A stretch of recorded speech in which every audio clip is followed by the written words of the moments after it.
Hi, I'm Adam Jones with the Grand Valley State University Veterans History Project, and I'm here today with Specialist John Matt of Marquette, Michigan. And to get things started off here, would you tell us a little bit about where and when were you born? I was actually born and raised in Marquette, Michigan, October 1st, 1984. And what did your parents do for a living? My father, he worked for the city of Marquette, which is basically the maintenance company that is responsible for plowing in the wintertime, keeping the streets swept up and clean. He does all the patchwork on the roads. And my mother spent many years bouncing back and forth between different secretarial positions in the hospital. Okay. And I take it you grew up in Marquette? Correct. All Born right. and raised. All right. And did you have any brothers or sisters? I had two brothers. I had one younger brother, one older, middle child. Okay. And did you attend high school in Marquette? Yep, Marquette Senior High School. Graduated in 2003. Okay. So going forward from there, after you graduate, you enlist in the Marines. What influenced you to enlist in the Marines? A lot of my friends that I had graduated actually in the wake of 9/11 had joined right after we graduated in 2003 at 18. Fresh out of high school, I didn't always like the idea of going into that type of an authority figure atmosphere. I spent a lot of time for a couple of years there job hopping, different jobs. I would get bored, move on to the next one. And I was actually working security at a casino when a buddy of mine had just come back from Marine Corps basic training. And a few months prior to that, when I had last seen him, he was kind of at a rough spot in his life. Wasn't doing very well in school. Things were going pretty bad with the relationship between him and his parents. And he came walking up to me at the casino, and it was like the guy had done a complete 360 switch in his life. And he asked me, he's like, what's going on with you these days? How are you doing? And I told him, I said, well, I keep bouncing from these different jobs, and I'm not sure I'm where I want to be, and I don't really know what exactly I want to do. And all he said to me was, join the Marine Corps. He's like, I'll tell you what. He goes, I'll take you to lunch tomorrow. We'll go talk to a recruiter. And at that point, I said it might not be a bad idea. I was really looking for more of a consistency in my life, something that I could do where I couldn't just quit or back out in a few months when I got tired of it. And it ended up actually being one of the best decisions I ever made. All right, so you enlist in November 2005, and what's the process with getting enlisted and all that? The process, normally if there's a wait period, they have what they call the DEP program, which is basically you checking in with a recruiter on a periodic basis, making sure you're staying in shape and that you're going to be able to pass the physical requirements once you leave for basic training. When time comes for you to ship out, I went to the recruiter station. They threw me on a van, and I basically vanned from Marquette, Michigan to Milwaukee, Wisconsin, where they go through the MEPS process, which is the military entrance, physical process that they do, where they evaluate you, check your blood pressure. You go through a series of tests to make sure that you're physically capable of, going off the basic training. You're not going to have any issues. And then I got on a plane from Milwaukee, Wisconsin. I bounced from Wisconsin to Texas finally to the airport in San Diego, California, where it's your first impression of what drill instructors are going to be like. They're waiting for you at the airport, and it's anything but pleasant. I actually remember standing on a curb for about 3 hours with my heels only on the curb at the position of attention while this guy went back and forth, yelling at people and waiting for the bus to actually get to the depot where it would all begin. Wow, okay. Well, that's good, though. It takes us right up to the beginning of basic training or boot camp. So would you like to tell us a little bit about kind of what the initial process of basic training is, maybe the physical training? For the very first week you get there is what they actually refer to as Hell Week. That's where you're completely indoctrinated into what's going to be happening to you. You're taken as far away from your home as you can be. They throw you in a chair, they shave all your hair off. They're throwing all these words at you like bulkhead that you don't understand, like you're tired, you don't sleep for about 36 hours. So you're standing in these hallways waiting in line, the famous saying, hurry up and wait, that we use in the military.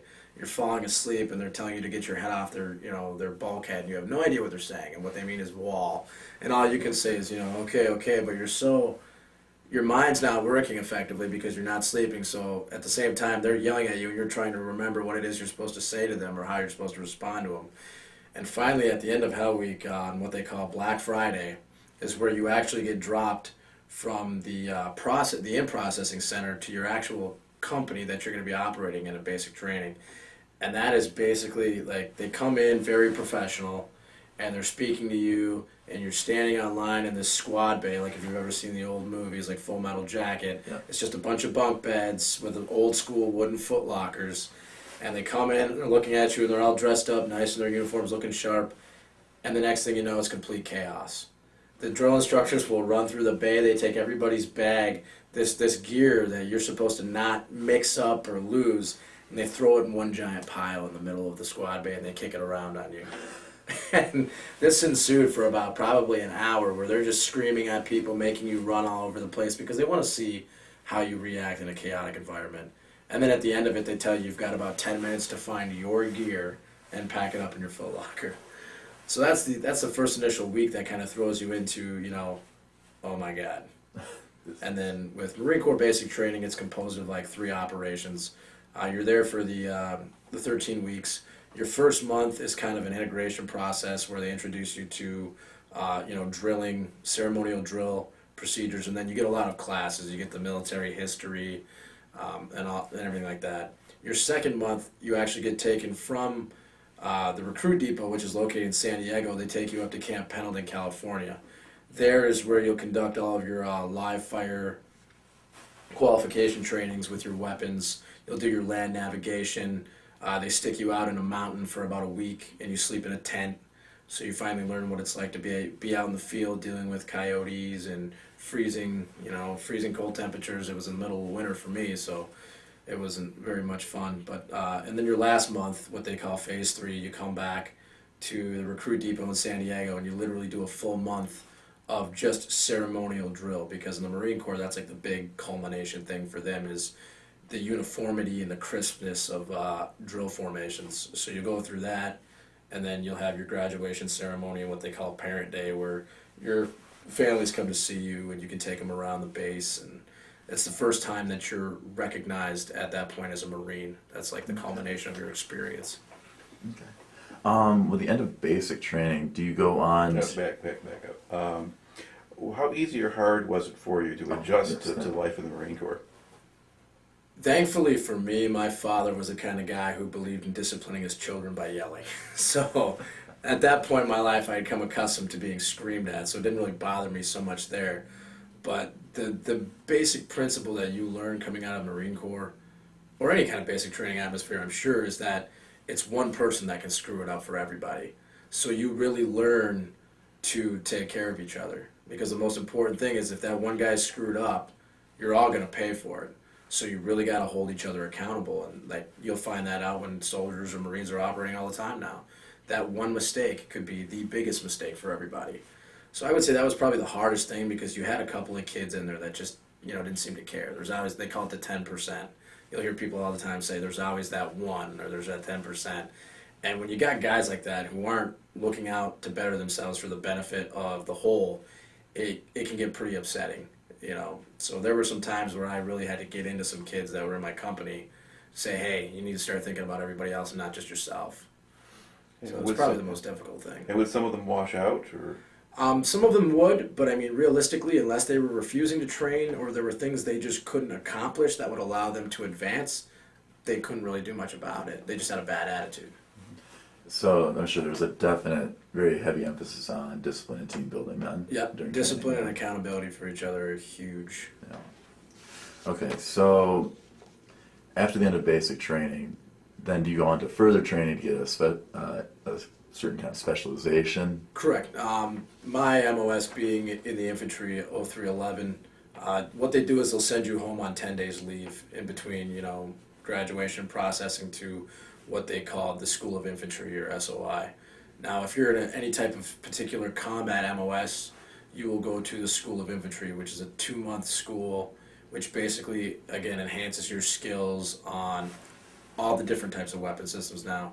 So you're used to shooting just a rifle, but now you're getting into the heavier guns, like what they call the Mark 19, which is your grenade launcher, your 50 caliber weapons, your 240s, a little bit bigger caliber weapon, shoots a little faster, so you're getting all of your recognition and being taught the nomenclature of these weapons and how to properly and effectively operate them, and basically honing in on the basic skills of being an infantryman. You know, you conduct these ruck marches and you kind of learn what the rigors of your career are going to be like. And for those of people who are going into different types of MOSs, like your administrative positions and such, they do the same training because in the Marine Corps, every Marine is a rifleman. So every Marine, it has some kind of combat training. They do everything that we do in 2 months, but they have to speed up and do it in a month. And then they'll go off to their technical school, whatever their, MOS is. Okay, so And was that at Camp Pendleton or somewhere else? Yes, it was located at Camp Pendleton. okay, so at the end of that training, what's the time that is now done? That advanced training. When are you done with that? You'll finish that in about 2 months. You'll get through that school, and then you get dropped to your actual unit that you're going to be operating with. Okay, so just kind of around what month and what year is that going on? It would have been, let's see, so it was probably around April, May of 2006 when I first got dropped to my to the 3rd Battalion, 1st Marines. Okay, so I see here that your deployment to Iraq was in 2007. This is in 2006. Between that spring of '06 and the deployment in '07, what's kind of going on? Where are you? What's the unit doing? It was actually rather interesting. The guys that we came in on, it's a whole nother culture shock. Like, you get through basic and you're all proud of the accomplishments that you've made. And you're coming to this unit thinking like everyone's going to embrace you with open arms because the Marine Corps is all about the camaraderie. Well, you find out otherwise. Like, I literally got on a bus. The School of Infantry was literally no more than 4 miles down the road from where my unit was actually stationed. So we hopped on a bus. They drove us down there. And, your bigger higher-ups in the company are waiting for you, and they're going to divide you into companies. And then you're going to go to your barracks and meet your leadership, your younger leadership. Well, these guys, the unit I was with has an amazing history since 9/11. The guys that I was coming in on they were still on leave from coming back from Fallujah. They had operated in both of the initial Fallujah surges that were conducted once, the wake of 9/11 happened. So we came in on these guys and they marched us down to the barracks, and some of these guys were still in civilian clothes enjoying their leave. Imagine, drinking beer, whatnot. So we show up, and, it was that look, like, like you watch the movie Dazed and Confused, it's like the fun begins. And we get there, and they're just looking at us. Some of them are crushing the cans in their hands, and, just this look of discontent like fresh meat, So we get there, and we pretty much locked ourselves in our rooms because we didn't know what was going to happen. We're like, I don't know if I like this. Well, they spent the whole evening running up and down the catwalk, busting into people's rooms, yelling gas, gas, gas, and nobody knows what that means. So, you haven't been taught that, and they're screaming at you, what do you do, what do you do, They're like, what do you do in a gas attack? And people are freaking out, they're just loving it. So, me and my roommate literally kept our door locked the whole time, and we paid for it the next day, but at least we got a good night's rest the first time. Because, these guys were, it's high tempo. No one could even come to imagine what they had been through, when the war initially started. And it was their job over the next year to make sure we were up at that level. Because, again, you depend on everybody as a whole to become successful. So for the next year, it was basically train, train, train. Every month we were in the field for probably about 3 weeks out of every month. Training different types of operations, mount, urban, out in the field doing ruck marches and such, and just nothing but just nonstop training for about a year.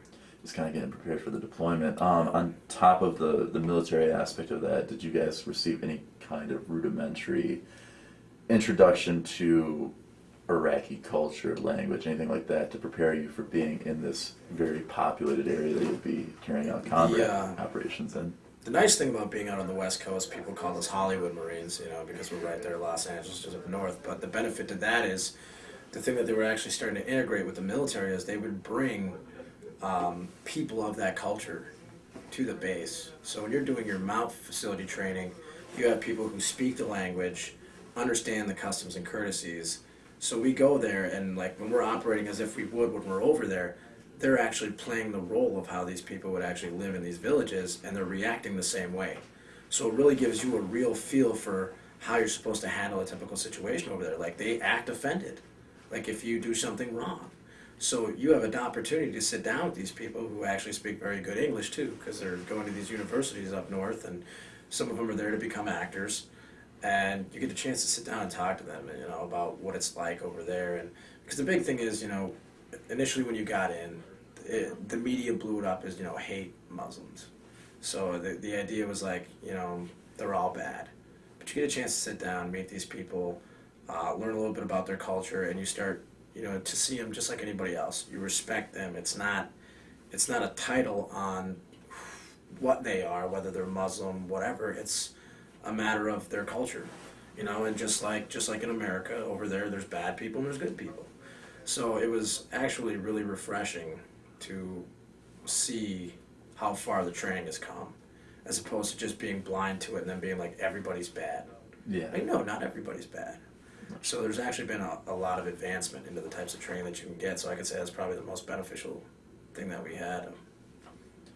All right. Yeah, trying to kind of humanize it, because it's not just about going and Absolutely. fight. It's about And winning that was- over the civilian And that was the populace. problem with, you know, the media back home here, is they see all the bad things, and I still have a hard time explaining this to the people that I know. I was like, you don't see any of the good things that are actually going on in there, you know. The kids that come up to you and embrace you because, you know, you've bettered their life in some way.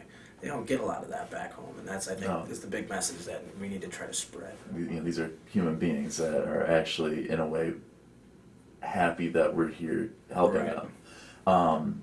Okay, so, you know, over the course of the summer of '06, the fall of '06, you're preparing, you're training. Now, did you know that you were scheduled to rotate back to Iraq, or was this just anticipating you might go, or? Nope. Initially, our unit was scheduled for what was known as the 31st MEU, which I later in my career had a chance to go on, and we were scheduled to get on ship and head off to Thailand for what they called Corporal Gold. And basically on these MEUs, you do a lot of bilateral training with other foreign militaries. It's a chance for you to build, you know, cohesion with, you know, your allies.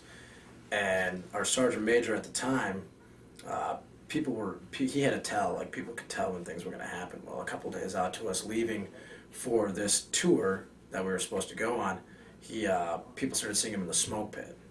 Well, sergeant major don't smoke cigarettes unless he's going to war. Okay. So all of our senior leadership started coming down and telling us, hey, you know, just be ready for it. The official word hasn't come down yet, but I'm telling you right now, mark my words, we're going to be in Iraq. So they denied it, you know, from the start. We get on ship and we get set up. Day 2 of being on ship, we get called up to the flight deck for a meeting. And, you know, our big commander's sitting there and he's giving this big speech. And he said, by the way, we're going to Iraq. You know, plans have changed. They need our help. We're no longer a part of the, you know, the 31st MEU. We're heading over as a part of Operation OIF.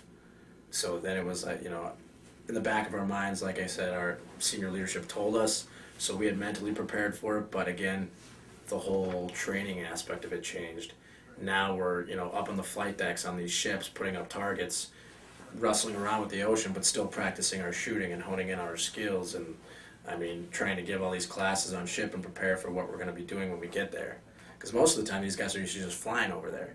Yeah. But now you've got a month and a half to play it over in your mind about what you're going to do once you get there. Okay, so what, and again, to kind of get a time frame, you're on board the ship for the month and a half. Mm-hmm. 1 month. Let's see, I want to say we left early summer of 2007 because we celebrated the 4th of July while we were in Iraq. So we were there probably like May, June-ish, you know, getting ready to go on ship and take off. And like I said, 4th of July, I remember we had this big steak cookout at the base we were at. Back then that was rare. You know, big bases for the Marine Corps especially were just starting to kind of come up and get built. Yeah. But we actually, when we got to Iraq, we didn't even have a place to live for a week.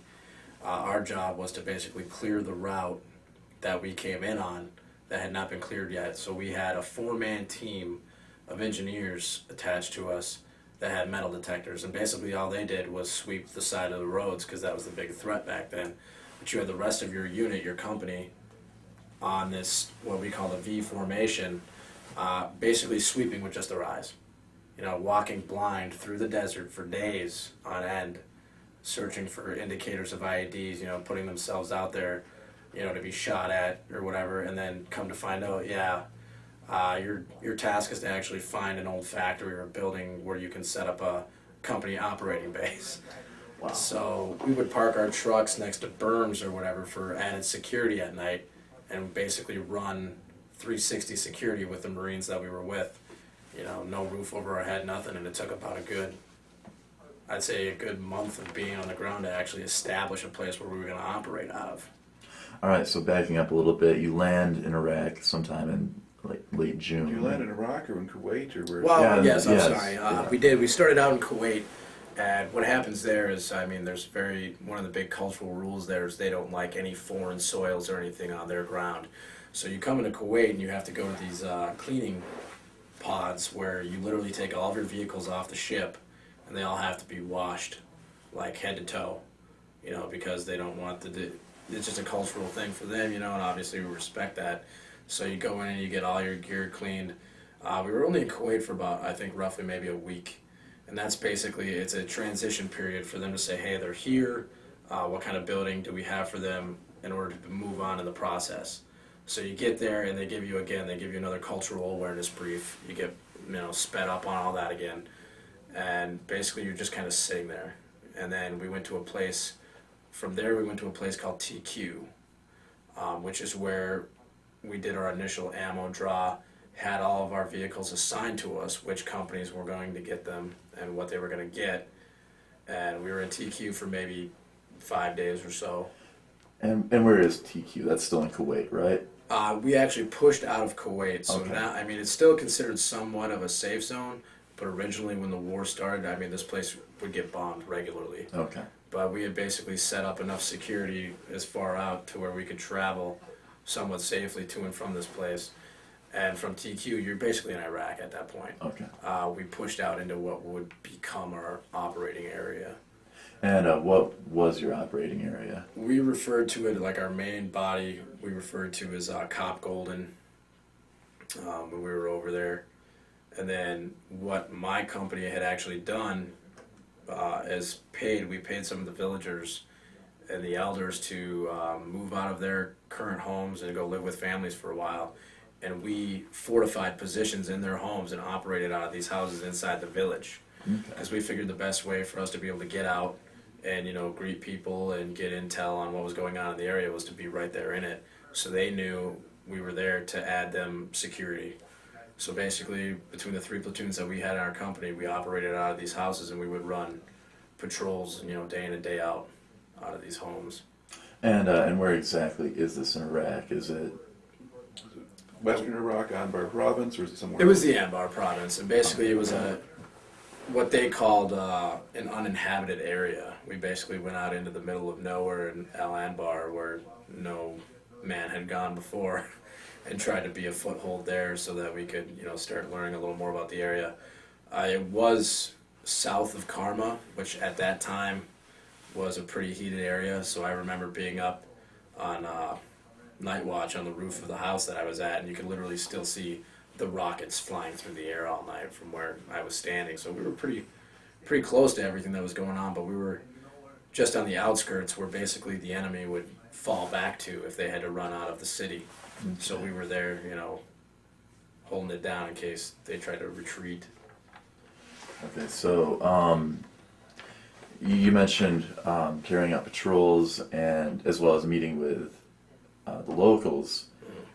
That was kind of your main function in the area was to do this kind of dual nature of being a combat force, but also kind of getting the local Iraqis to be won over by the Americans to say, hey, we're here to help you and do things like that. What did you do in terms of, I guess we'll start off with the kind of humanitarian aspect of the mission. What did you guys carry out in that? One of the things that you do when you go out into an area like that is you look at it, what do these people need? What can we offer them that's going to better their life? And a huge thing for them over there is, you know, education, because not every child has the opportunity to become educated. Most of it is families with money that can afford to send their kids to school. So we would, and the biggest thing with their culture is you don't just pass things out to anybody. You find the village elder and you sit down with him and you say, hey, here's what I can offer you, or here's what I would like to help you with, and we give them, cases of water, food, writing utensils, paper, and you give it to the elder because it's the elder coming back saying, look at what I can do for my people, instead of the U.S. coming in saying, look at what we can do for all of you, because it's about giving these people back their self-respect and teaching them to stand on their own feet and be better. So we would have meetings with the elders, and we would give them what we can, and they would disseminate it amongst the kids and the families and the people. Stuff like soccer balls too. They love soccer over there, so we'd be passing out soccer balls, and the kids would go crazy. So that was probably the major humanitarian aid aspect. And then if their kids did need medical attention, we had medics on standby that could probably provide a little better aid than what they were used to. Yeah. In your interactions with the Iraqis, what did you notice really in interacting with them? Was it at that time, it was positive, but again, they're a scared group of people because of terrorism, and terrorism prevented a lot of them from wanting or for helping us in the way that they wanted to. Because the word was, if you helped America, we'll kill you and your whole family. Yeah. And there were, most of the time when we would interact with these people, that's what they would tell us: I really want to help you, but if you can't stay here, they're going to come after me once you're gone. Exactly. And that was the hardest thing for us, is because how do we tell these people, we're not going anywhere, when we know after 12 months or however long you're there, it's going to be a new group of soldiers or Marines coming in. It's hard to make these people promises, so we really had to sit down with them, and tell them, hey, we understand. If you can't help us, we don't want you to put your lives in danger. Yeah. But just know that if there is a way that you can get us any information through a third party, however you want to do it, we'll be as discreet as we can, because we do want to help you. And, there were some people that really, the fear didn't matter to them. They wanted the bad people out, and they were more than happy to come forward with information. But yeah, it was mostly positive. Again, Okay. I think the resistance was more out of fear than of them not wanting us to be there. Right. It was this group is from thousands of miles away, and eventually they will go home. But our neighbor is potentially someone that could come and kill me in the middle of the night. And then the other function, of course, is combat. So, what is kind of the routine of combat patrols? What are you? Basically, what I refer to when I talk to people about it is a 4, 4, and 4. Every day of your life, you do 4 hours of patrol. So when you go out on a mission, you're out there for 4 hours, no matter what it is you do. And basically, we operated out of if you were to look at a map, the way it's drawn out into squares, our company operated out of one grid square, which is 1,000 meters by 1,000 meters in every direction. And what we would do between the 3 platoons is we would run our patrols within that grid square. So we might sit up. There were a couple of high berms, high ground areas. We might run a patrol up to one end of the grid square, sit on that berm for a while, and just kind of watch the main roads. And you basically learn to you learn a little bit about the area and how people react to the things that are going on by watching the people, which kind of gives you a basis for who do they appear to be afraid of, who do they embrace, and things like that. And we would just patrol through the village, and basically our job was to go out and gather intelligence every day, talk to the people, see who wanted to provide us with information, and then if we figured out there were any key individuals within the area that we really needed to talk to, whether they be bad or good, we would eventually find a way to catch them at a vulnerable position of their day, so they couldn't run from us, because if they knew we were catching on to them, they would just flee the city. We actually had one guy that did that. He wanted us to conduct some kind of fake raid on his house in the middle of the night, which just seemed very sketchy to all of us, because who's going to go in gun blazing in the middle of the night? That's not how we operate. So yeah, basically, 4 hours of patrol every day. You get back from your patrol. Immediately upon finishing your patrol, you do your overwatch. So you had 4 posts up on the top of the rooftop of the house that we were living in, and you'd have to stand guard. So you'd be up, kind of watching the daily operations of the people. I was always on the west side of the building, so I would watch a gentleman feed his cows and kind of learn what he did on a daily basis, and you keep logbooks of all this stuff, so the next guy coming on can read it and find out, so you develop patterns, and then you get 4 hours of sleep. So basically, you do all that twice in one day, and that is your life for 7 or 8 months, however long you're in that area. Wow. You mentioned a person of interest that wanted you guys to conduct a fake raid on his house. Well, I don't quite understand what the benefit of that would be for him or for really anyone. Right. When I talk about people being afraid to provide information, his logic of the concept was, I want to help you guys out, but I need to make it look like you're taking me in. He's being arrested. Yeah, Okay. I can't make it look like I'm willfully giving you information. Oh. So he's like, come in, kick my door in, do what you guys do, take me out in cuffs or whatever it is that you guys do, And Okay. we're all sitting back thinking about, like, this guy's crazy, this isn't right. So we actually went back to his home the next day to talk to him about it, and he was gone. He left his son there, and so the son himself had like 3 different cell phones. I mean, back then that was rare, unless you were probably a bad guy. And, we asked his son where he was at, and he's like, oh, he had to go to the hospital for health issues. And we're like, probably not. But I remember, I was on security outside of the home that day, and my guys were in there probably for about 3 hours talking to this kid, trying to squeeze him of information, and his father never came back. Like, the rest of the time we were there, so it was just this kid holding down the fort, of his father's house. So he must have finally realized, well, they didn't do what I wanted them to do, so now I got to get out of Dodge before they find out who I am or what I'm up to. Yeah, exactly. Yeah, it was a very, very strange situation. Now, in the course of these patrols and whatnot, did you ever run into any firefights? Any combat, I guess you'd say? Yeah, the worst of it was actually initially when we first got there. That was kind of the 4-man group of combat engineers that were attached to us. Basically helped us fortify our positions. So we would have what they call these giant HESCO barriers, which is like a giant sandbag with like wire fencing around it, and you fill them with dirt. And that's supposed to protect your facility from like mortar attacks. It basically takes the impact of the mortar. And these gentlemen were outside of the building digging up dirt and helping us fill these HESCO barriers when vehicle-borne sniper, what they call a vehicle-borne sniper, which was very rare, but sniper threats in those days were the most dangerous threat that we had. This guy actually managed to shoot this sergeant who was one of the combat engineers through his gear. He went back, this is when they first developed the side SAPI plates to cover your organs. Well, he hit him above both plates, piercing both of his lungs. And it was basically from that point, it was a fight between our unit commander and our medic on site, what we were going to do with him, because they knew like there was no chance for this guy. And a lot of the people, a lot of the senior Marines there were telling us, hey, stay away from this, whatever. But something draws you to it. I can't explain what made me go over there, like, because the medic had it handled, the senior guys on site had it handled, but something about the situation draws you to it because you want to know what's going on, and as Marines, you don't just not do nothing. So, you walk up on this gentleman, and you see him laying there almost lifeless.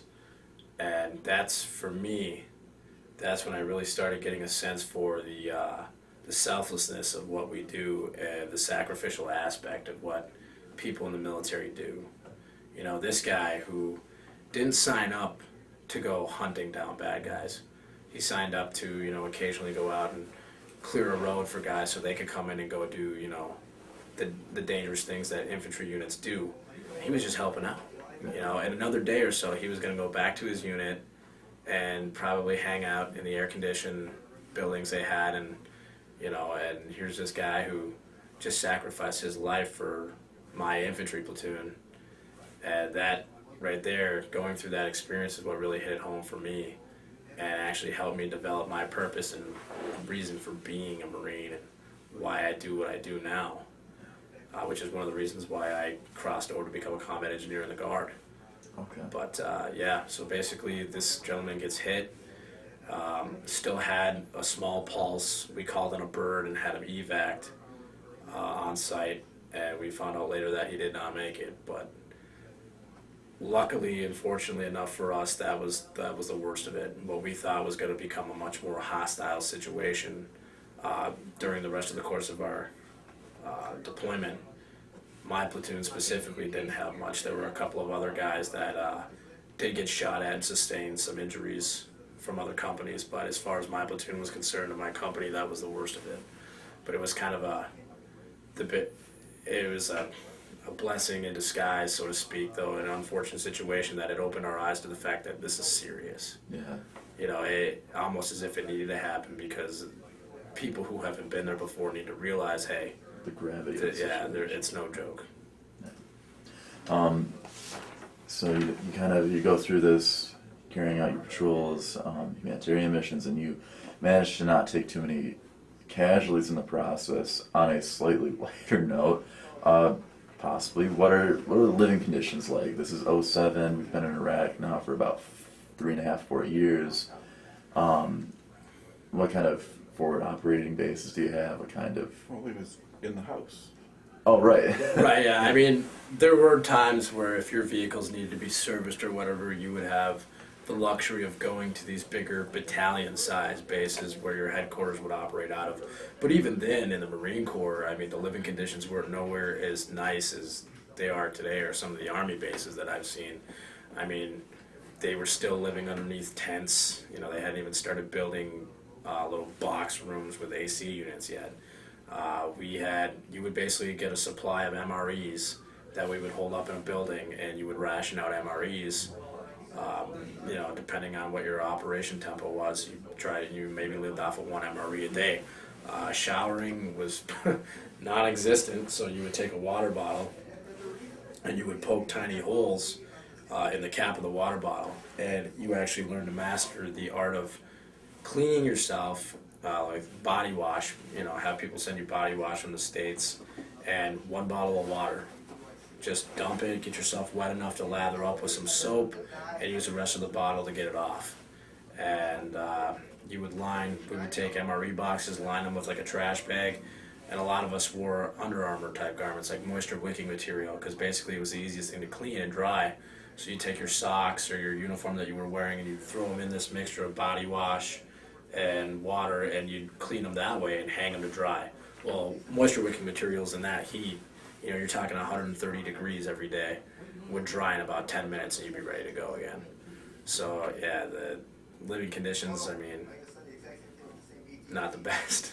I mean, it seems like it's just kind of a lot of learning how to adapt very quickly and how to adapt in a way that everything can be done with a sense of haste. Right, yeah, I mean, you grow such an appreciation for things. I remember coming back home and going to like a McDonald's and just holding the button down on an ice machine, because it was like instant ice, whereas opposed to we paid villagers like $30 for a block of ice that lasted half a day just to get things kind of cool, you know.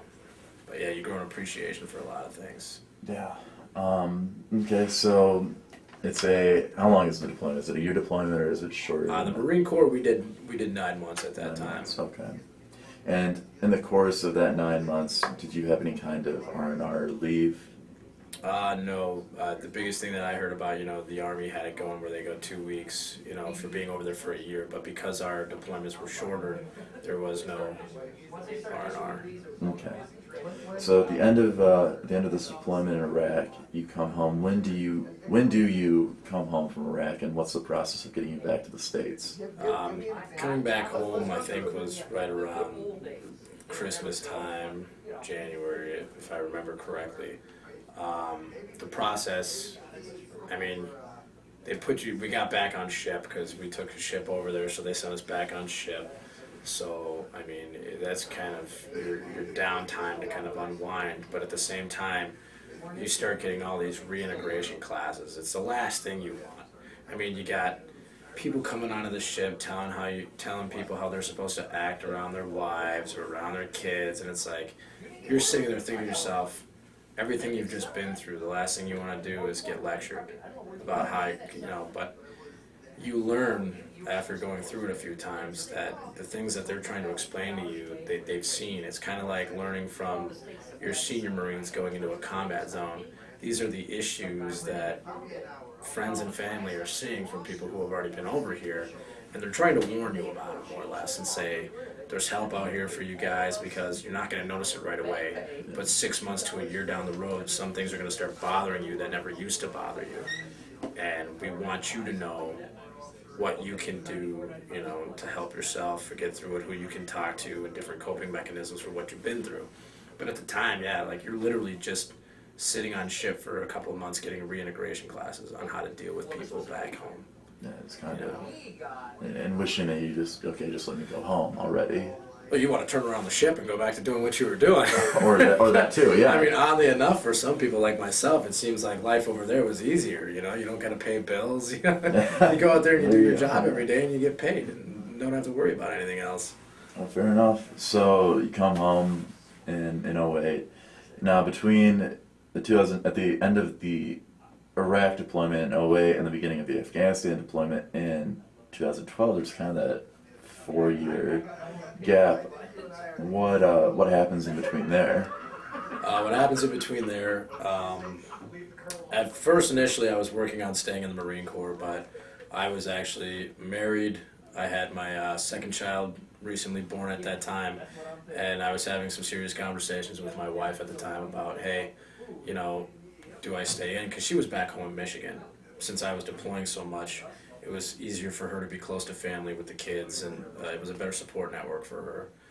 And so my reenlistment stage was coming up, and I had expressed some options, being an instructor at a school. And she's like, well, I might be okay with that. And then I found out that my unit was actually getting ready to go on another deployment in early 2010. So I was like, listen, I said, if I re-enlist, I'm going to Afghanistan. And she said, no way. No way. All right, so I get out of the Marine Corps, because when I initially enlisted, I promised her, I said, I'll do 4 years active duty, I'll get out, and we'll figure out our lives, So I get home, I come back, and I start trying to do the school thing, and instantly, I'd only been out for about 3 months, but there was something missing from my life, You don't just go from doing things like that to just coming back and being what most people refer to as just a civilian. It's not in your nature. So I had a talk with her and I said, listen, this just going to school and working a part-time job isn't cutting it for me. I need something else in my life. What do you think about the Guard? Because at that time we didn't have insurance for my children either. You're talking about state aid. Well, me being a guy who holds himself to the highest standard and having that sense of pride to take care of my family, basically got rid of it when I got out of the military. So now I'm trying to explain to my wife, I still need to be the provider here. I'm not going to take state aid handouts for insurance for our kids, when I can be out there working for it. So she agreed to let me do the Guard. And I could still go to school, still have a job, there wasn't really a worry about me being deployed or anything like that. And then, of course, the option to volunteer came up.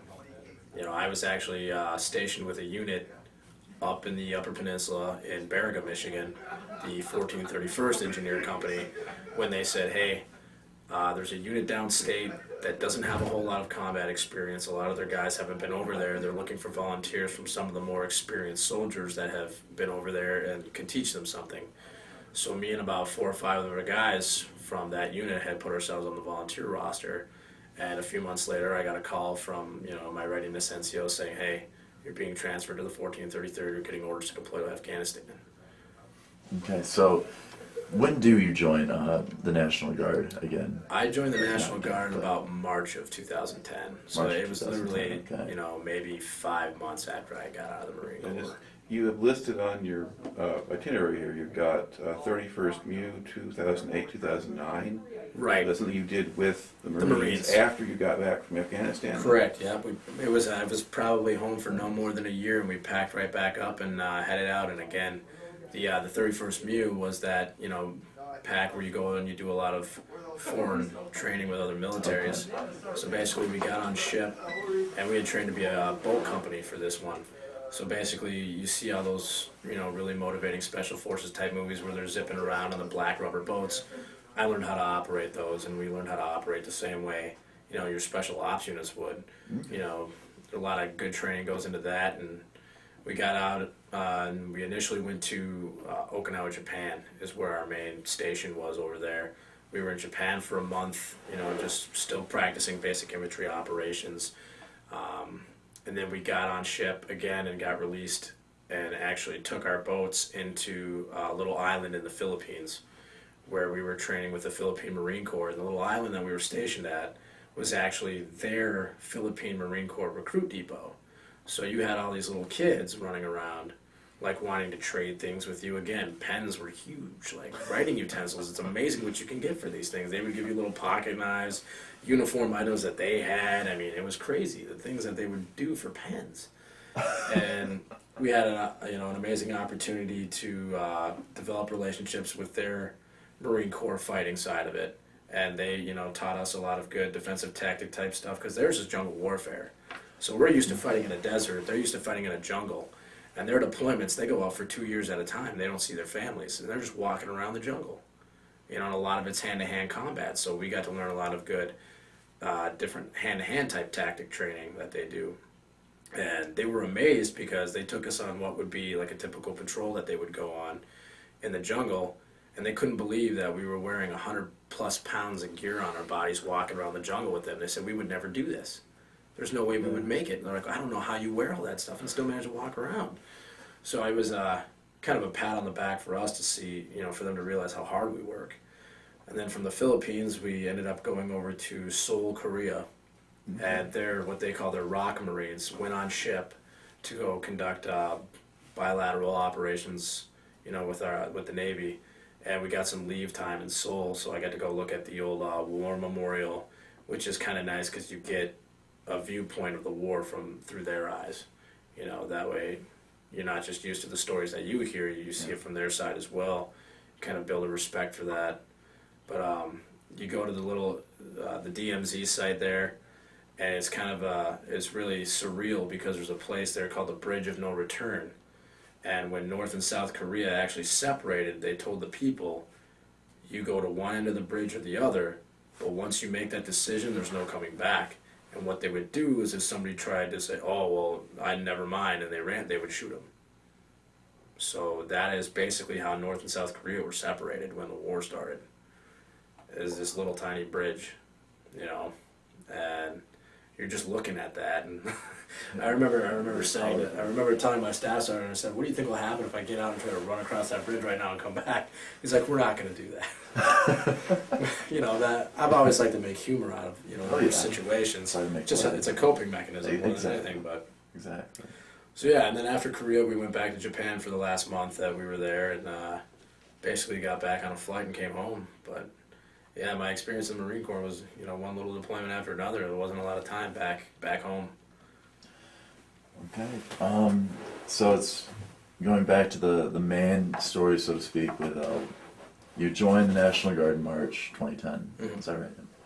And then you deployed in 2012. Between the March 2010 and the deployment in 2012, kind of what's going on? Are you receiving more training for becoming a combat engineer or anything like that? Yep. When I originally enlisted, they send you obviously to an MOS school, just like in the Marines, you go to learn your specific trade. So I went to a place called Camp Crowder, Missouri, which is a National Guard base down there, kind of in the middle of nowhere, Missouri. There were some old POW camps still on site, which was actually pretty interesting. And that's where you get the basic concept of demolitions, learning how to utilize blasting caps and such to prime explosives like C4 and, the ins and outs of your trade. And then, basically, once your MOS school is done, you're certified, and you just go back to doing your typical 1 week in a month, 2 weeks a year with your unit. Okay. And so basically the main function of a combat engineer, just for the civilians viewing this, is to work with explosives. That is... EOD specifically works with explosives. We are an explosive asset. Okay. Like our main job when we were overseas in Afghanistan was route clearance. Okay. And basically what we would do, we have explosive detection devices and assets, either while we're foot mobile or in our vehicles. One of the vehicles you'll hear people talk about is called a Husky. And a Husky basically operates on a GPR panel, which can read gradients in the soil. So when you're going along, it basically works as like an X-ray machine. And it can detect different metallics at different depths in the soil. And people get specific training on how to read these tones to figure out whether or not it's a potential threat underneath the ground. And then you'll have other vehicle assets that have like claw type mechanisms on them to come dig up dirt and sweep through to find out if in fact there is something there. And basically what we had the ability to do is if it was something like an IED, we could do what they call a BIP or a blow in place. We have the skills and the certification to prime an explosive and det that specific IED without having to call up, EOD. So it's a small benefit to us, but our specific job isn't to go out and just blow things up. Oh, okay. But if, in the event that you find yourself having to breach, like if we have to do a tree reduction of an area because we're clearing it for a unit, we can go set the explosives on trees and do specific jobs like that. Kind of like a demolitions team for construction. Okay. You know. Okay, that's a very good way of putting it. Okay, so this deployment's coming up. When do you deploy exactly in 2012? Oh, what month was it? Let's see, we got back in just before Easter. So we got back March 30th, and we did. The Army had just switched over to 9 months. So I believe, again, it was probably summer of 2010, because I think we celebrated the 4th of July over there again as well. The summer of 2010 or the summer of Oh, I'm sorry, 2012. Oh, Yeah, okay. summer of 2012. Okay. So you get over to Afghanistan, and again, what's the process of getting you over to Afghanistan? Getting over to Afghanistan, this whole difference for me being in the National Guard, it was a very, very good experience. I mean, in the Marine Corps, you're far away from home, and you didn't really feel the support, I guess. Like a lot of other people's families and that were there if you were from the area, but they didn't have if you weren't from the area, a lot of families didn't have a chance to come see their Marines off for their deployment or anything. While me coming from the Upper Peninsula, we drove to the Kingsford Armory because we had a small unit or platoon out of Kingsford that was attached to the 1433rd, and we bussed down to Grayling, Michigan. And we actually got bussed all the way to the Mackinac Bridge by the Freedom Riders. And if you're not familiar with who that is, it's a bunch of gentlemen, ladies and gentlemen on motorcycles in support of, U.S. military. And it's basically like a presidential convoy. I mean, these guys sit out in front of your buses and they, like cops, they clear the road, they pave the way for you. People pull over and they let you come on through, as a show of respect for what you're doing. And even some of the smaller towns and stuff that we were going through, I remember this older couple. I mean, these people looked like they could have been in their 70s. And all you could see was miles of dirt road behind them. They were standing out there waving American flags because they put the word out to all the news stations in the local areas that these gentlemen, ladies and gentlemen from the Upper Peninsula were getting ready to go to Afghanistan. So for me, finally being able to see that, because again, the media blows everything so far out of proportion, like America's losing its support for the military, and it was at a time where things weren't looking so good for us anymore because people didn't want us to be at war anymore.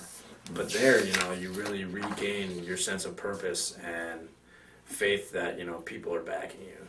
So that was a really, really enjoyable experience for me. And then basically from there, it's a very long plane ride.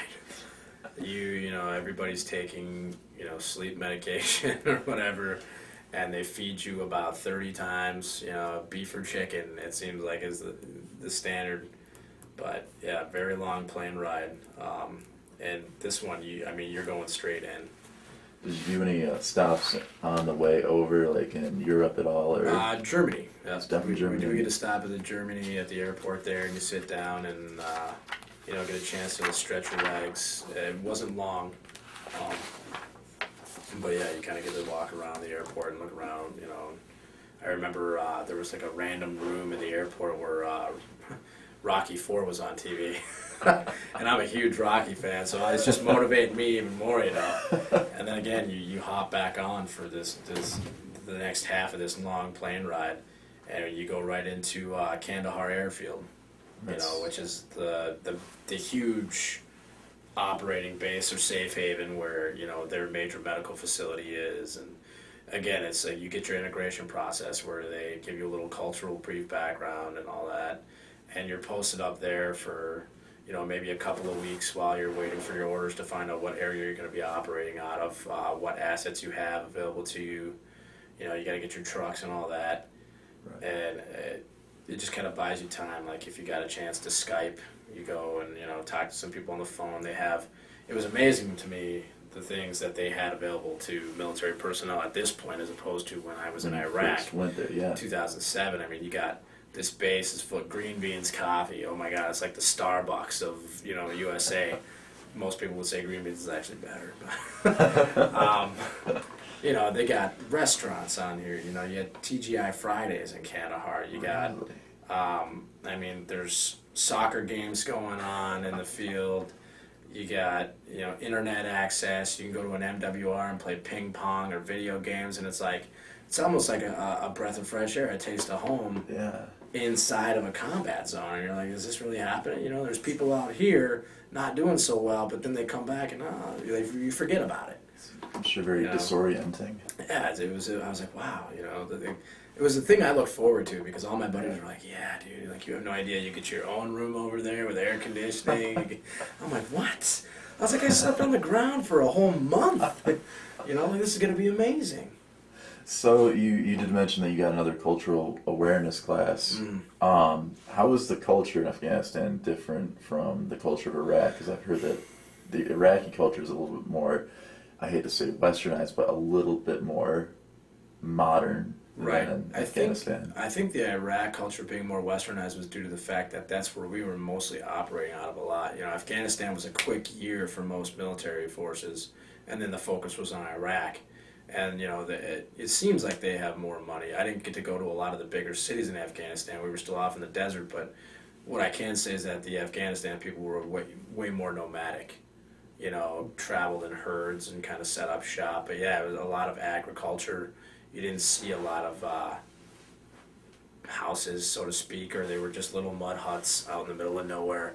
So we did get a chance to go through, parts of some of the cities. So there is some westernized culture, so to speak, there. They had barber shops and stuff, and some of their smaller cities were really nice, actually. But yeah, it is still a very nomadic area where we were at. Primitive country, yeah.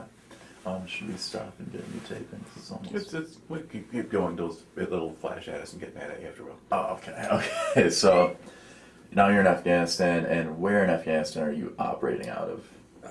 The specific area, I don't recall the name, but we were operating out of a base called Forward Pasab, which was just down from the Kandahar airfield.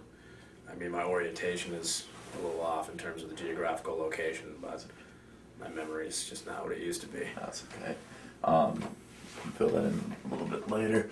But now you're operating in this area. Is it kind of the same as before? You're operating in this kind of square kilometer grid area? Or no. Basically, like I said, our main objective and job in that area was to provide route clearance. Okay. So basically, we would go out and secure these roads and ensure that there were no IED emplacements set in before, infantry would go out and do their foot patrols. So, it was kind of a big deal for us because if anything happened to these guys, we held ourselves responsible. Right. So we would be up, before the sun rises every morning, going out and making sure that these route packages are clear so that the rest of the operating force in the area can go out and do their job. Okay. Now it's flashing.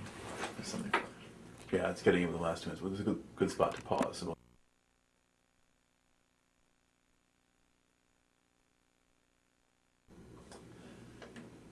All right, so we're picking back up where we left off, and we were just talking about how you got into Afghanistan and you're operating And I'm sorry, where was it again that you were operating out of? I believe we refer to it as RC East. They broke up Afghanistan into the cardinal directions, north, south, east, west. We remained focused on the eastern part of the country, just east of Kandahar Airfield there, at a place called Forward Pasab. Okay. And you're carrying out route clearing missions, basically making it safe enough for people to move around in the region without Correct. getting blown up by IEDs. I mean, the major focus, not just for, obviously these soldiers and people operating in that area, but for the people. Yes. We were there to make sure that they had freedom of movement as well. Now, in dealing with kind of this clearing mission, did you notice any kind of increase in the number of IEDs that were in Afghanistan as opposed to Iraq, or was it kind of about the same? IEDs were huge. I definitely saw a lot more of them in Afghanistan. The major threat for us in Iraq, again, was snipers. But with Afghanistan, I mean, I think our unit specifically had the largest fine-to-debt ratio since the war started. Basically meaning, we discovered pretty much the most IEDs and were capable of destroying them. And our unit actually did such a good job of this that a lot of their key players, their big top dogs or generals, so to speak, for the terrorist organizations in that area were running out of money and couldn't fight as effectively as they would have wanted to within the first few months of us being there. So we pushed a lot of that bad guy atmosphere out of the area. Okay.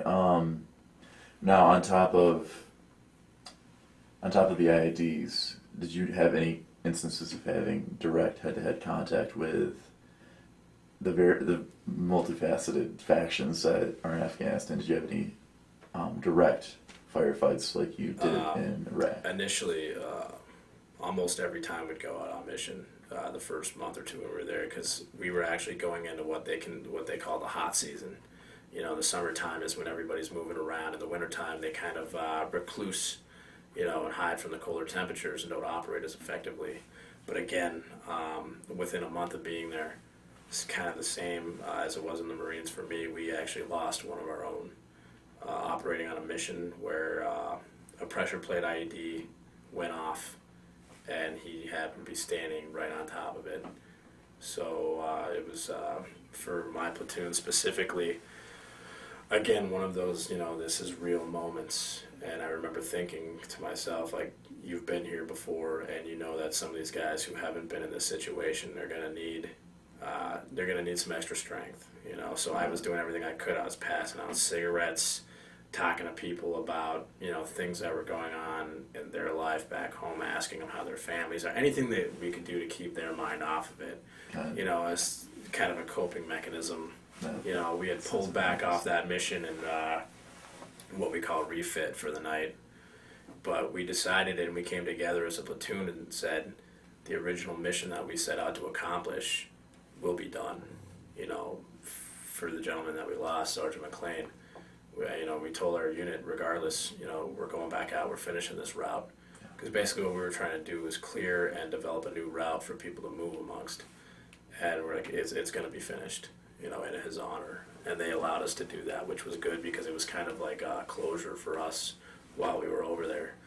But aside from that, again, that was the worst thing, the worst of it that happened for my platoon specifically. But yeah, there were firefights, and much more so than when I was in Iraq. So that was kind of a new experience for me. Now, kind of going from that to the next question is, did you notice then that there was a more hostile atmosphere in Afghanistan, whereas in Iraq it was kind of, it was more of just, we're afraid to help you. It's not that we don't want to help you, we're afraid of what will happen to us if we do help you. In Afghanistan, was it more, we can't help you and we don't want to help you anyway? It seemed like there was a much larger sense of entitlement from these people now, because the war's been going on for so many years, and what they know about America is America brings us stuff.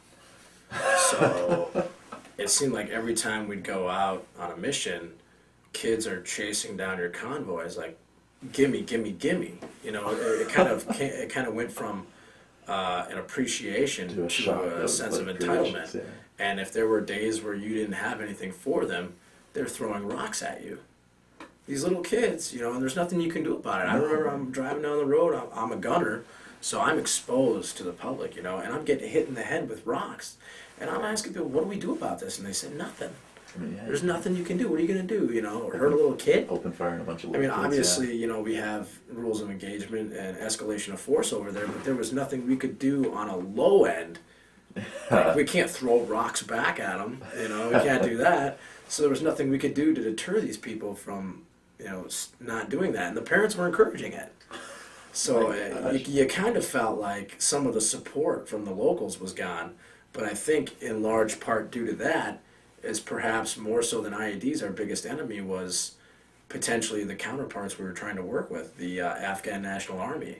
Now in Afghanistan, you've got kind of like the way it is set up in the U.S. You have the Afghan National Army, you got the Afghan National Police, so it kind of like county, state, city, municipalities. Yeah.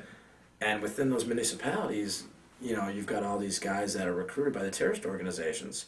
So on the outside, it looks fine and dandy. These guys are supposed to be working for us. But when you're not looking, they're going around to the local public saying, if you help them, we're going to kill you. And again, so I mean, they're there, like, you're training with these people side by side. And even though at the time that you're talking with the locals, it seems like they're on your side, in the back of your mind, you're wondering, Can I what, trust? because I mean, there are, and it's not all like that. Again, good people, bad people. There were a lot of these A&A guys that Of course. wanted to learn what we were there to teach them and help them grow stronger as an army to defeat terrorism. But again, you've got those people inside the army that are running operations for terrorist cells and keeping the fear.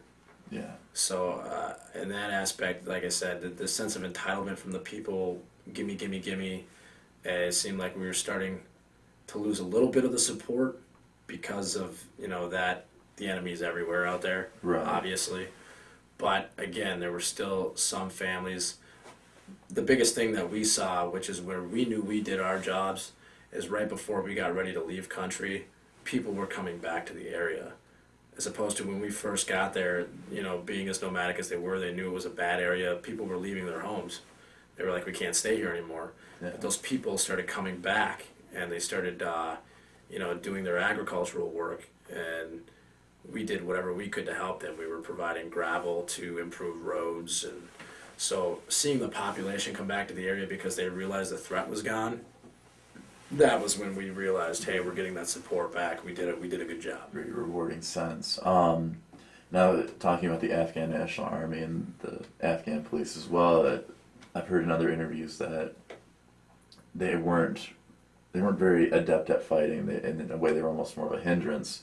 Did you notice that at all when they were, I guess, being true allies to you and being trustworthy? Were they good fighters, or did they have just a lot to learn?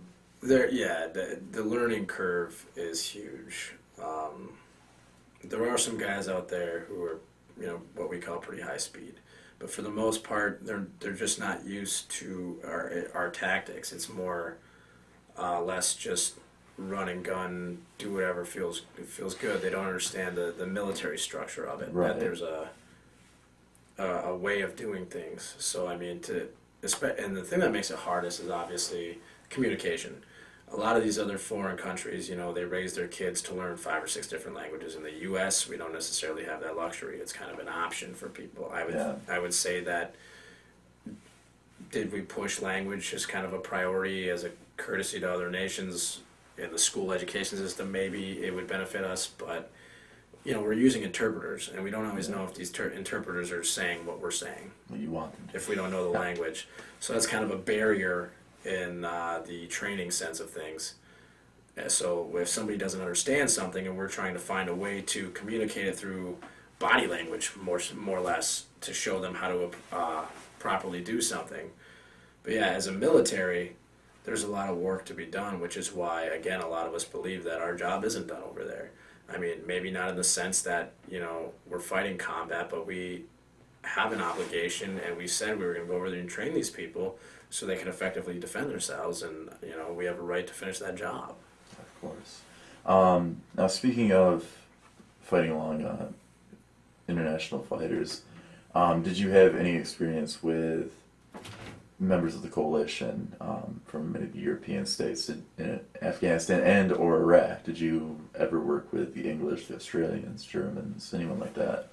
Not bilaterally, like within the combat zones. Like when we're at Kandahar Airfield, you know, you have an opportunity to intermingle with them if you're out at the MWRs or whatever, and kind of get their perspective on everything. But there weren't any major operations where we were operating with like NATO forces. Basically, we would be assigned to a section of their ANA, and with the way the rules of engagement are nowadays, you cannot roll out and operate without, you know, some form of Afghan government with you, because if you have to go into a home, they're the ones who go into the home now.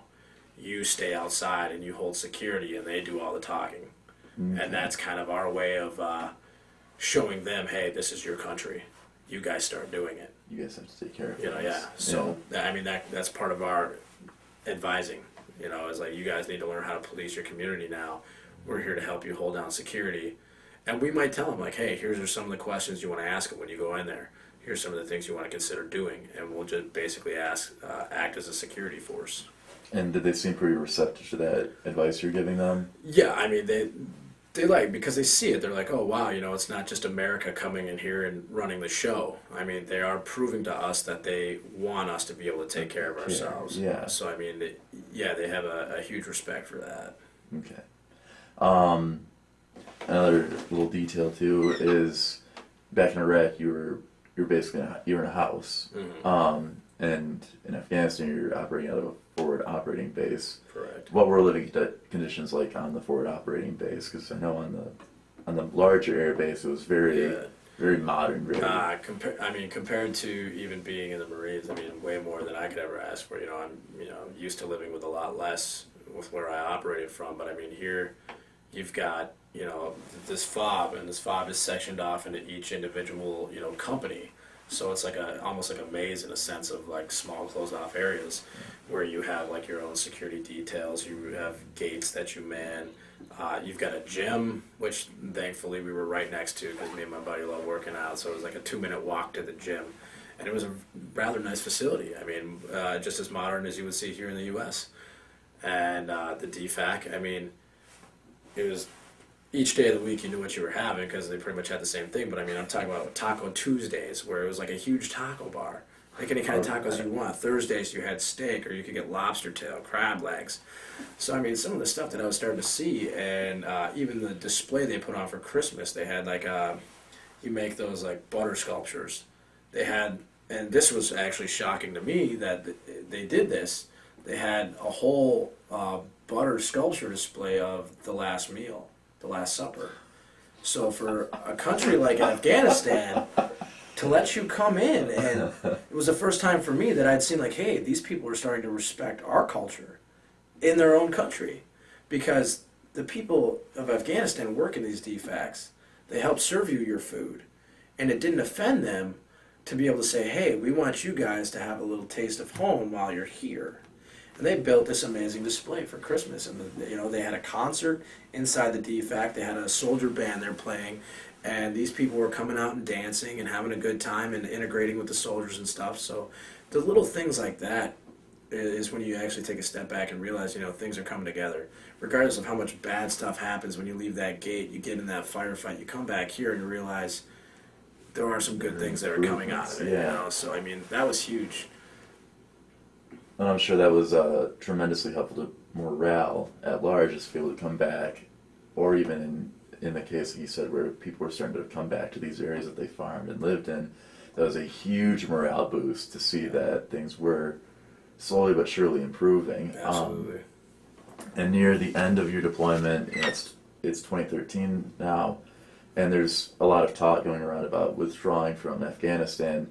Did you notice any kind of correlation between an increase in the standard of living in Afghanistan as the withdrawal grew near? Like the Afghani people were kind of getting prepared to be handed the torch to say, okay, Americans are leaving, we really need to ramp up taking care of ourselves now. Where I was at, being on the low end of things, your commanders and that want to ensure you that the Afghanistan people are ready, but being at the lower level, I didn't see a lot of that. basically you're focused on your job, your mission. It's the colonels and the generals that are out walking around with these people and assuring the military as a whole over there, hey, job well done, Afghanistan's ready, so there were still units replacing us when we were leaving. So I mean, from that standpoint, there was still more work to be done. So in the back of your mind, I mean, your last few months there, you're thinking about what you're going to do when you get home. I mean, Right. we're coming up on Easter, so we're all planning that. And near the end of your deployment there, did you notice a definite decrease in IEDs or any kind of enemy activity? Right, yeah. We were coming in, ending it toward, the end of the cold months, coming in toward the spring. So, I mean, there was still a time gap there to where the fighting would probably pick up. So I would say by the time we left, I mean, we were barely seeing anything. I mean, the firefights had stopped altogether. I mean, and the IEDs we found were pretty much on the same road every day if there was one. These guys don't care. Like, they're like, oh, you found it yesterday? We'll put another one there. And it just there's a lot of almost this bizarre repetition going like I on. said, I mean, sooner or later they started running out of money, and the big thing was we had intel that, like, this big captain or whatever had come down and told the people operating in that area, we're replacing you. We're sending in new generals or whatever to operate out of this area because you guys failed. So for us to hear that was like, all right, that they good job. you kind of broke their spirits in a way. Absolutely. All right, so it's the end of your deployments, 2013, and then when do you leave Afghanistan, and what's the process of getting you back to the United States? Again, like, we go back to Kandahar Airfield, and we're there for a couple of weeks. So basically, they tell you right away, stand by to stand by. Do what you can to occupy your time. I mean, there's little things that have to happen here and there. People got to get checked out medically and, get some psych evaluations out of the way. But basically, you do that, and then we actually mobilized out of Fort Bliss, Texas. So we fly back to Texas, and Texas is where you get all of your official things done. They check your dental, they check your medical, they run you through psych evaluation. And basically, I mean, if you knock all that out, all your out processing stuff out in a couple of days, it's like a vacation for you.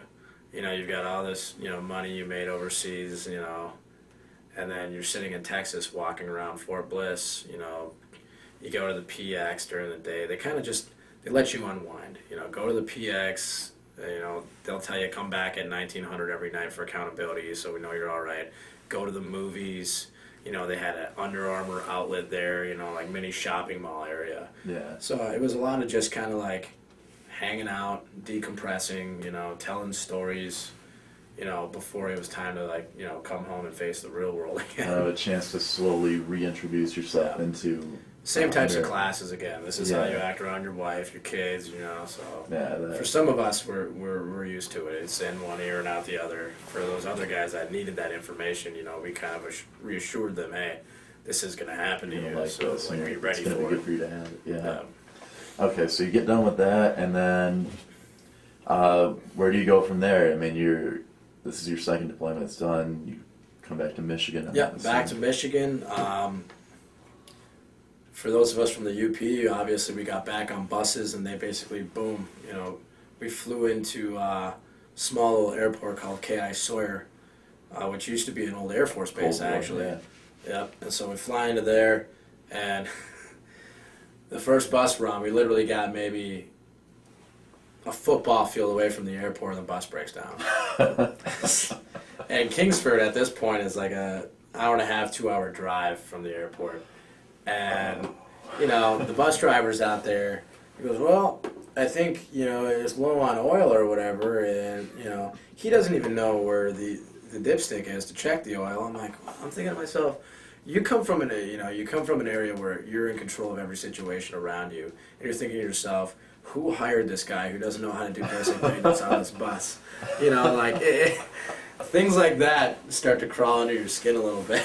Like, so you're why sitting don't there, you? and you're thinking like, I'm 15 minutes away from where I live, but I still have to go all the way to Kingsford for the homecoming. So you get the clapping and the hugging and the embracing, and I'm like, I could beat you guys by walking home right now. So you're thinking like, all right, we're not getting out of here anytime soon. And a couple of the county sheriffs and state troopers stopped by and like, what do you need? You know, what can we do? So we called up another bus, you know, to come get us because this one obviously wasn't getting fixed anytime soon. And, you know, people could have been mad. They could have been like, oh, God, I just want to get home. We had guys jumping off the bus. We still had about 10 feet of snow all over the ground. So they jump out into the snowbanks and they start making snow angels. So you got all these soldiers sitting on the side of the road with cars driving by, just making snow angels. But I mean, that's what you learn to do. You learn to make light of, you know, somewhat irritating situations. So we got, you know, the other bus finally, you know, made it down to Kingsford. And again, nothing changed though. People were just waiting. And, you know, you walk into this gymnasium and it's just this uproar. You know, and they always tell you maintain your military bearing. Well, there's no way to do that when wives are running and jumping people, you know, in the gymnasium. People's little kids are coming out of the crowd. You know, they want to hug mommy or daddy. You know, and it's just, of course. Again, it was a much bigger thing for me than when I was in the Marines, where you didn't. I mean, it was still there, but again, if you're not from the area, you don't feel the real aspect of it. Coming back home to the Upper Peninsula, when I tell people, you know, I do it for my community. That's the best thing about being in the Guard, is you're not only doing it for your country, but you're doing it for your community as well, because you could get called out to do service for the state of Michigan. Yeah. So to come back home to the Upper Peninsula and finally feel that, you know, feeling of coming home and they know, hey, this is a Youper, you know, which by the way is a word in the dictionary now, if you haven't heard.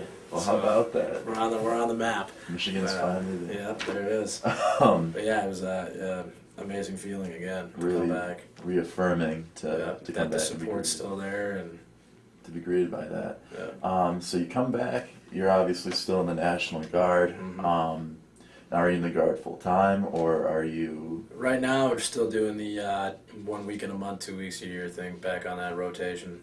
Okay. And what do you do in the meantime? Like right now, I'm here conducting this interview, and then tomorrow, like as soon as I leave here, I will literally pick up, go back to Fort Custer, go check out a training site, because tomorrow I will be giving a class on urban operations in a urban terrain. So basically everything that I did as a Marine operating in cities and villages, I will be teaching to these guys tomorrow. How to clear buildings, how to clear rooms, how to mark them, how to communicate when you're moving through an urban area, conducting infantry type tactic training, you know, and also utilizing our explosive assets. So if we need to breach a door, we can set up a charge on that door and blow that door to go into that building. I mean, there's a lot of things that ROMOS ties into, because we could potentially at any time conduct basic infantry tactics as combat engineers. Yeah. I mean, it's stuff that they've done on previous deployments. So, yeah, I mean, the work never stops. We keep ourselves busy. And that and the training that you received in the Marines, kind of, it's a full circle type of thing, coming back to what you have. Well, I suppose the last kind of question to wrap things up with is, what are some of the things that you've taken away so far from the deployments, your service, these potentially any lessons that you've learned, any I would major say reflections? probably, I mean, the most important thing that I've taken out of being in the military is that there's nothing I can't do. Nothing you can't handle, nothing you can't do. I've always been kind of a I'll do it myself kind of guy, even though I know and I understand the concept of teamwork, and I love that aspect. I preach teamwork all the time. But in terms of some of the things you deal with after a deployment, I was always kind of like, I'm tough enough to deal with this. And as I get older and I mature, and I see what's happening to, you know, some of my buddies around me and such, I've learned that, you know, it's okay to lean on people, you know, and let people be there for you. So that's probably one of the most important things that I've taken away, is that, you know, it's okay to ask for help when you need it, you know, because coming back from the second one, I mean, you don't think about it at first, but as time goes by, you start replaying some of the things that you've been through and the things that you've experienced, and you realize, you know, you can't always tackle all that by yourself. Right. So it helps to, you know, come back, talk to your soldiers about it, and that's basically my therapy. You know, I know guys that have gone in and, you know, they get actual therapy. It doesn't really work for me. I prefer to speak to the people that I share those experiences with, and that's what keeps me, you know, calm and moving on. But and then that, I mean, again, I'm set on retiring from the military. I'll stay in until they kick me out, because nothing defeats that sense of purpose and that sense of pride that it's given me. again, the selflessness and the sacrificial aspect of it, is huge, huge. Well, that's probably a good place for us to wrap up. So thank you for the interview today. Thank you. Have a good one.